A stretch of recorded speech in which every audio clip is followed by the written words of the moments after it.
দেখো এই নেকলেসটা অনেক সুন্দর না? আমাকে কিনে দাও না। গয়না তো অনেকই কিনা হয়েছে, আবার নেকলেস কি করবা? তোমার বাবা তো মান সম্মান বলে কিছুই নাই, তাই তোমাকে খালি হাতে পাঠিয়ে দিয়েছে। সাথী, এসব কি বলছিস তুই? আমি তো ঠিকই বলছি আব্বা, আমি যদি খালি হাতে শ্বশুর বাড়ি যাই তাহলে কি তোমাদের মান সম্মান থাকবে বলো? তুই তো যা ইচ্ছা তাই কর, দয়া করে আর বাড়িতে অশান্তি করিস নি।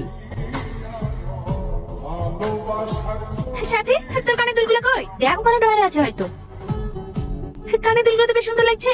সুন্দর লাগছে বলি তুই যেন আবার পরে নিসনি। এমনিতে সাথে তো অনেক দেরি হয়ে গেছে।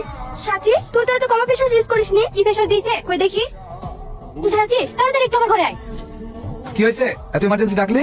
তুই জানিস না আমি কি ফেস ওয়াশ ইউজ করি? কেন, ওই পেশে সমস্যা কি? আমি ওসব কিছু জানিনি, আমাকে এখনই ফেস ওয়াশ এনে দে। ঠিক আছে। কি রে, তোর আব্বুর মুখে বিজনেস নামেনি? বাপ, আমার মেয়েটাকে একটু দেখো। ঘরে একটা এসিও নাই, এত গরমে কি থাকতে পারা যায়? অসহ্য। তুমি বসো, আমি পাশের ঘর থেকে একটা টেবিল ফ্যান নিয়ে আসি। থাক, তোমাকে তোর দেখাতে হবে না, আমি আব্বাকে ফোন করছি। হ্যাঁ মা বল, মন খারাপ হচ্ছে নাকি? আমি এখানে গরমে থাকতে পারছি না, তোমরা কিছু একটা ব্যবস্থা করো। এখন আমি আবার কি করব? মেয়েটা গরমে থাকতে পারছি না, আর কি করবো মানে? আজকের মতো একটু অ্যাডজাস্ট করে থাক, কালকে দোকানে এসে মনের মতো একটা এসি কিনে